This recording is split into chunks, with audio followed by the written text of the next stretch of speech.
अस्सलाम वालेकुम। वालेकुम सलाम। अंकल जी की हाल है? ठीक है जनाब। जनाब दा इसमें ग्रामी की है? मोहम्मद सगीर सगीर साहब इलाका केड़ा जे? दमकल ए जिला नारोवाल। जिला नारवा तहसील है जबराला गई है। ठीक है। अच्छा सर ਤੁਹਾਡੀ ਜਿਹੜੀ ਸ਼ਾਪ ਹੈ ਤੁਹਾਡੇ ਕੋਲ ਕਿਹੜੀ ਕਿਹੜੀ ਚੀਜ਼ ਮੌਜੂਦ ਹੈ? ਸਾਡੇ ਕੋਲ ਜਨਾਬ ਸਰੋਂ ਦਾ ਤੇਲ ਹੁੰਦਾ ਜੀ, ਇੱਕ ਕੋਲੂ ਦਾ ਤੇਲ ਜੇ, ਇੱਕ ਹੁੰਦਾ ਮਸ਼ੀਨੀ ਤੇਲ। ਕੋਲੂ ਦਾ ਤੇਲ ਜਿਹੜਾ ਲੱਕੜ ਦੀ ਪੜਾਈ ਦਾ ਤੇਲ ਹੁੰਦਾ ਵਾ। ਅੱਛਾ ਹਾਂਜੀ, ਇੱਕ ਤਾਰਾ ਮੇਰਾ ਹੁੰਦਾ ਤੇਲ। ਠੀਕ ਹੈ। ਇਹ ਅੱਜ ਕੱਲ ਗਰਮੀਆਂ 'ਚ ਸਰੋਂ ਦਾ ਤੇਲ ਡੰਗਰਾਂ ਨੂੰ ਲੋਕ ਦਿੰਦੇ ਨੇ, ਚਾਰਾਂ 'ਚ ਪੈਂਦਾ ਪਿਆ ਜੀ। ਅੱਛਾ ਹਾਂਜੀ ਅੱਛਾ ਸਰ ਮੈਂ ਪੁੱਛਾਂਗਾ ਤੁਸੀਂ ਕਿਹਾ ਕਿ ਜਿਹੜਾ ਸਰੋਂ ਦਾ ਤੇਲ ਹੈ ਇੱਕ ਮਸ਼ੀਨੀ ਹੈ ਤੇ ਇੱਕ ਕੋਲੂ ਦਾ ਹੈ। ਹਾਂਜੀ ਉਹ ਸਾਹਮਣੇ ਮਸ਼ੀਨ ਲੱਗੀ ਹੈ, ਤੁਸੀਂ ਸਰੋਂ ਦਾ ਤੇਲ ਉਹ ਮਸ਼ੀਨ 'ਚ ਵੀ ਨਿਕਾਲਦੇ ਹੋ। ਹਾਂਜੀ। ਇਸ ਤੋਂ ਇਲਾਵਾ ਮੈਂ ਆਪਣੇ ਦੋਸਤਾਂ ਨੂੰ ਦੱਸਾਂਗਾ ਇਹ ਨਾਲ ਕੋਲੂ ਦਾ ਤੇਲ ਯਾਨੀ ਕਿ ਇਹਦੇ ਵਿੱਚ ਵੀ ਤੇਲ ਨਿਕਲਦਾ ਹੈ। ਅੱਛਾ ਸਰ ਮੈਂ ਪੁੱਛਾਂਗਾ ਕਿ ਜਿਹੜਾ ਤੁਸੀਂ ਸਰੋਂ ਦਾ ਤੇਲ ਕੋਲੂ ਵਿੱਚ ਕੱਢਦੇ ਹੋ ਉਹਦੇ 'ਚ ਕੀ ਫਰਕ ਹੈ, ਜਿਹੜਾ ਮਸ਼ੀਨ 'ਚ ਕੱਢਦੇ ਹੋ ਉਹਦੇ 'ਚ ਕੀ ਫਰਕ ਹੈ? ਕੋਲੂ ਦਾ ਤੇਲ ਜਨਾਬ ਇਹ ਹੁੰਦਾ ਲੱਕੜ ਦੀ ਪੜਾਈ ਹੁੰਦੀ ਹੈ, ਇੱਕ ਘੰਟੇ 'ਚ 10-12 ਕਿਲੋ ਦੀ ਕਹਾਣੀ ਕੱਢਦਾ ਹੈ।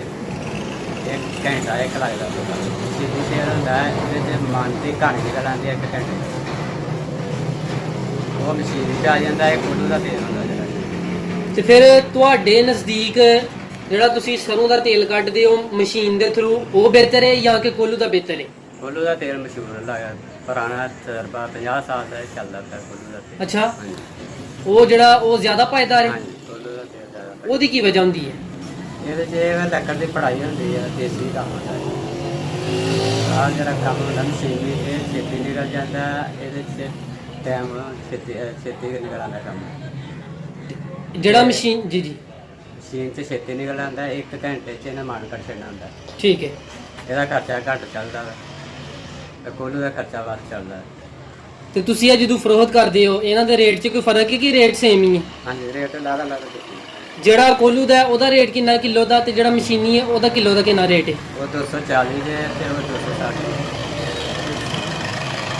ਤੁਸੀਂ ਇੱਥੇ ਆ ਰਹੇ ਹੋ ਗਿਆ ਨਾ ਸਰੋਂ ਦਾ ਤੇਲ, ਤੇ ਸਰੋਂ ਦਾ ਤੇਲ ਮੇਰੇ ਦੋਸਤਾਂ ਨੂੰ ਦੱਸੋ ਕਿ ਸਾਡਾ ਜਿਹੜਾ ਚੈਨਲ ਹੈ ਉਹ ਜਾਨਵਰਾਂ ਦੇ ਹਵਾਲੇ ਨਾਲ ਹੈ ਤੇ ਕੁਝ ਫਾਰਮਰ ਵੀ ਦੱਸਦੇ ਨੇ ਸਰੋਂ ਦਾ ਤੇਲ ਕਿਹੜੇ ਮੌਸਮ 'ਚ ਇਸਤੇਮਾਲ ਕਰਨਾ ਹੈ ਤੇ ਇਹਦਾ ਫਾਇਦਾ ਕੀ ਹੈ? ਇਹ ਜਨਾਬ ਸਰੋਂ ਦਾ ਤੇਲ ਹੁੰਦਾ ਹੈ ਗਰਮੀਆਂ ਦੇ ਮੌਸਮ 'ਚ। ਗਰਮੀਆਂ 'ਚ ਇਹਦਾ ਹੁੰਦਾ ਠੰਡਾ ਕੰਮ ਹੁੰਦਾ ਤੇ ਅੱਜ ਕੱਲ੍ਹ ਡੰਗਰਾਂ ਨੂੰ ਲੋਕੀ ਇਹ ਦਿੰਦੇ ਨੇ, ਖਾਲ ਪਾਉਂਦੇ ਨੇ ਤੇ ਤੇਲ ਸਰੋਂ ਦਾ ਤੇਲ। ਉਧਰੋਂ ਤਾਰੇ ਮੇਰੇ ਦਾ ਤੇਲ ਹੁੰਦਾ, ਉਹ ਵੀ ਠੰਡਾ ਹੁੰਦਾ ਜੀ।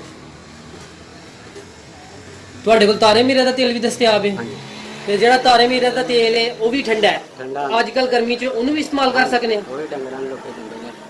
ਆ ਮੱਖੀ ਜਿਹੜੀ ਹੁੰਦੀ ਆ, ਮੱਛਰ ਨਹੀਂ ਲਾ ਕੇ ਲੱਗਦਾ ਉਹਦੇ ਨਾਲ ਤਾਰੇ ਮੇਰੇ ਤੇਲ। ਅੱਛਾ ਜੇ ਦੁੱਧ ਜਾਂ ਦਹੀਂ 'ਚ ਮਿਲਾ ਕੇ ਲੋਕੀ ਦਿੰਦੇ ਨੇ ਤਾਰੇ ਮੇਰੇ। ਤਾਰੇ ਮੀਰੇ ਦਾ ਹਾਂਜੀ, ਤਾਰੇ ਮੀਰੇ ਦਾ ਜਿਹੜਾ ਤੇਲ ਹੈ ਉਹਨੂੰ ਦੁੱਧ ਜਾਂ ਦਹੀਂ 'ਚ ਮਿਲਾ ਕੇ ਦੇਣ ਦੀ ਕੀ ਵਜ੍ਹਾ ਹੈ?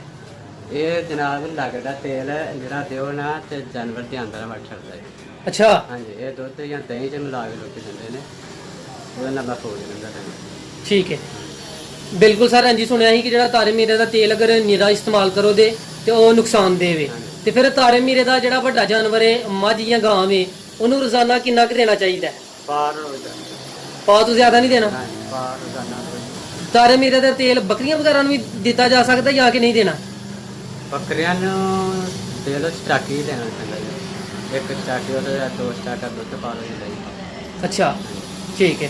ਤੇ ਇਸ ਤੋਂ ਇਲਾਵਾ ਹੋਰ ਤੁਹਾਡੇ ਇੱਥੇ ਸਰ ਦੁਕਾਨ ਤੇ ਕਿਹੜੀ ਕਿਹੜੀ ਚੀਜ਼ ਮੌਜੂਦ ਹੈ?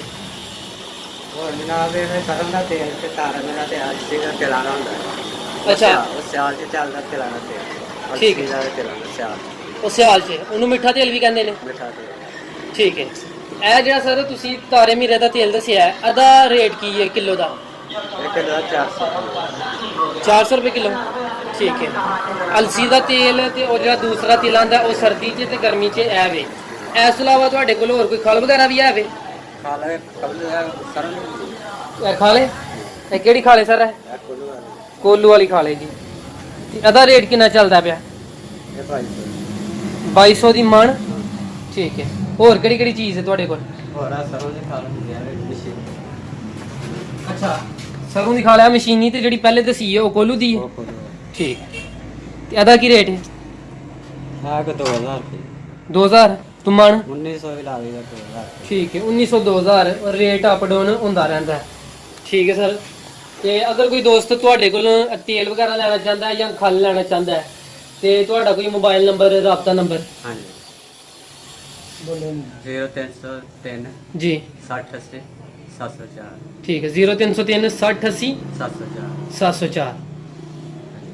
ਠੀਕ ਹੈ ਸਰ, ਬਹੁਤ ਸ਼ੁਕਰੀਆ, ਤੁਸੀਂ ਆਪਣਾ ਕੀਮਤੀ ਵਕਤ ਦਿੱਤਾ ਹੈ। ਅੱਲਾ ਹਾਫਿਜ਼।